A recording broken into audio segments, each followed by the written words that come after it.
What's up, guys? And today I'm going to talk about how to force progressive overload. So, do you need progressive overload to build muscle?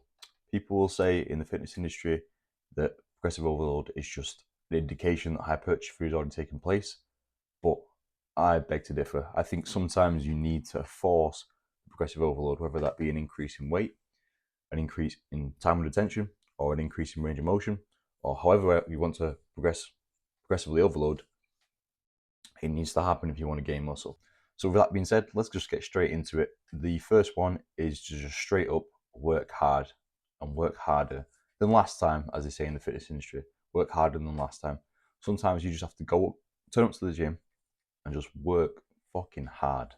Like if you've got a plateau and that muscle's not been growing for a while, you just have to take yourself to that next level sometimes and just be like, and just fight for that rep. Your body's going to tell you you're knackered and your body doesn't want to do it, but you have to fight your body and make the muscle that's plateaued work. You have to take yourself to that next level of what's called sympathetic arousal and get all your muscles, all the muscles needed firing to get that extra rep or that increase in weight that you're after. Working hard doesn't just include turning up to the gym and training hard as well. It also includes everything you do outside the gym in the day or two before this muscle, in the day or two before you train this muscle that has plateaued. What's your sleep like? What's your eating like? Have you got your meal timings right? Have you got your nutrition quality right? That all needs to be aligned if you really want to break this plateau and force progressive overload. Anyway, working hard is the obvious one, and I'm sure everyone works hard already, and you can't always just keep working harder. So sometimes when you're stuck in that plateau and trying to progressively overload, you need to do other things, and this is where I would do something like intensity techniques. I would use intensity techniques such as drop sets, partials, and rest pause, maybe cluster sets. They're like the 3 or 4 that I would go to. Probably not cluster sets, so you just do those 3. It does link to working hard again. Sometimes you've just got to get yourself beyond failure. You've just got to push hard when that set's done. You may have just matched your PB. Again, you've not progressively overloaded, you're not beating any numbers. But this is where you do something like length and partials and you just grind it out those last few, like 3-4 half reps in the length and range. Eventually you do that for 2, 3, 4 weeks on end, and that translates to another rep or so within a couple of weeks. Now, if you've been stuck on the same weight, on the same exercise, in the same rep range for a while now, sometimes it is just good to say, sod it, I'm just going to try the next weight up. Just go for it. Just pick that next weight up and just hit a 3 rep max. So for example, I was doing breacher curls 20 kilo for like 3-4 months, and I was built up from like 6 reps to like 10 reps, and it was good, but I was just consistently hitting like 8-9 reps. And then one day I was just like, yeah, I'm just gonna try the 22s, and I think I got like 3 or 4 reps with 22, and I was like, wow, that was more than I thought. I just wanted to get one just to feel what it was like, how heavy it was, how does it feel on my elbow joints, that sort of thing. But knowing I could do that translated into making the 20s feel lighter. I think psychologically, it helped me push past that 8 to 9 rep barrier because I knew I could do 22 and a half. Or I could have just straight up made them stronger because I've never done that weight before. But either way, I do think there's some benefit to just on a whim, just making the session more fun, just trying the next weight up and going for it. I think leading on from that as well, if let's say you've been stuck in that 8 to 12 rep range for a while, sometimes just lowering the rep range for a period of 4 to 6 weeks. Say we're going to, rather than training in 8 to 12, you're going to train in the 5 to 8.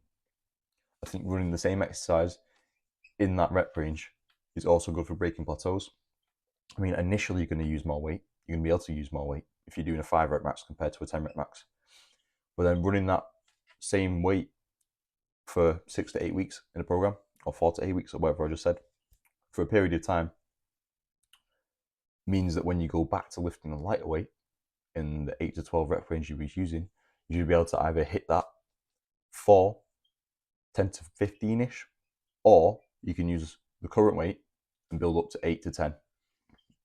Either way, sometimes just try the next weight up and go for it. Trust yourself, back yourself, and you will just break through that plateau.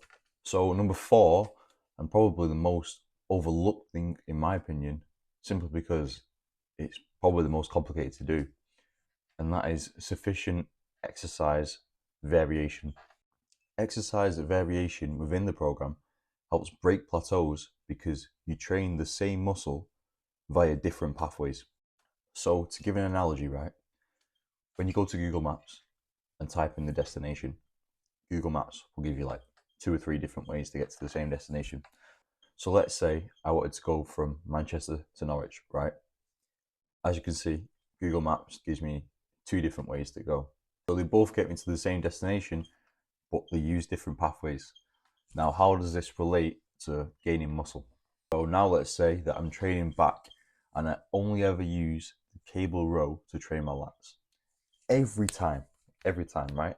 I'm training it 2-3 times a week and I'm only using the cable row. What do you think is going to happen to that pathway? It's going to become worn down, isn't it? It's going to have a lot of muscle damage, a lot of fatigue. If it's a road, eventually the road marks wear off. Eventually you get potholes if you constantly use the same path. Whereas the other pathway stays more fresh, never gets used. You have to imagine in this example that the roads can heal by themselves, which they can. In the human body, these pathways can heal by themselves. So if you only ever use the cable row to train your lats, those pathways in those lats will have a high amount of muscle damage that will never fully recover because of how frequently and how often you train. Whereas if you were to rotate to, let's say, a plate loaded row and do it single arm to get a slightly different angle, or maybe we do it from a vertical plane, get a slightly different angle there, that would hit a different pathway within the lat muscles. So let's say you're currently training the cable row in the 8 to 12 rep range and you've currently plateaued at 60 kilo for 10 reps. Now, rather than train it twice, Monday, Thursday, Monday session, you go in, you hit the cable row, you get 60 kg for 10 reps. Again, disappointing. Thursday session, leave it.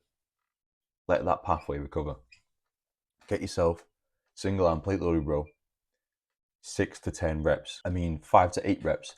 Different rep range, different muscle pathways, different muscle fibers are being worked, but all within the lat muscle, meaning the lats get a chance to recover better and progress better. The different pathways activated would give the other one a chance to heal, so you can concurrently progress on both of them. I think considering you train every muscle twice a week, it is important to have good exercise variation to prevent yourself becoming overly sore. I think this is more important for the guys who train 4 or 5 times a week, because you're going to hit the same muscle pathways, the same neuromuscular pathways, and you're not going to recover as well as you could do.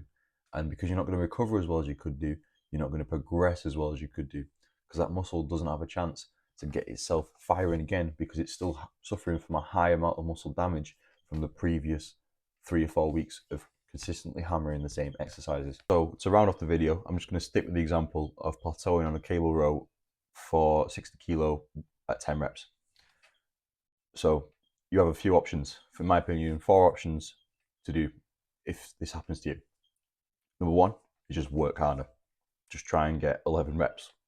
Works sometimes, not always, but it does work sometimes. Sometimes it is just about getting your head in the game and working hard, making sure your sleep's right, eating's right, and you've timed everything right to break that plateau.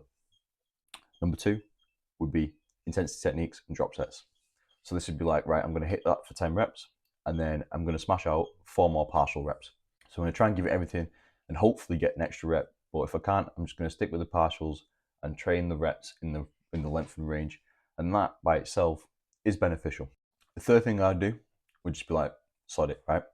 I'm just going to put it on 70 kilo for today and just try and smash out 5 reps.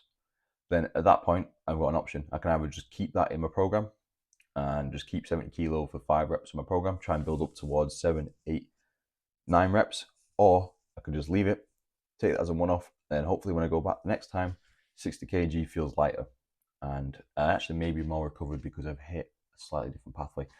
The fourth option would be to rotate the exercise. Keep the cable row in, but I don't need to train it twice a week. I just rotate, swap out the second one, add in a similar exercise variation. In this example, it would be something that trains my lats, and I'm going to go the horizontal plane. You could add the vertical plane in as well, but you may already have enough vertical pulling movements in your program. So I'm going to stick with a horizontal pull. And I'm going to do it single arm because I want to make it as different from the cable row as possible while still being a horizontal pull. This exercise variation means that both pathways don't suffer from too much damage and you can progress, so you can recover better and progress better at both exercises. The fact that all rep ranges are covered also means that the lats are getting more complete development. That's exactly how I would try and force progressive overload. I keep saying progressively overload. That is exactly how I would force progressive overload when trying to progress. I hope the video helps, and get in touch with me if you would like coaching from me. I've been training for 5 or 6 years now myself. I've been PTing for a couple of years, and I'm really starting to find my feet with this sort of thing. So let me know if you're interested in coaching.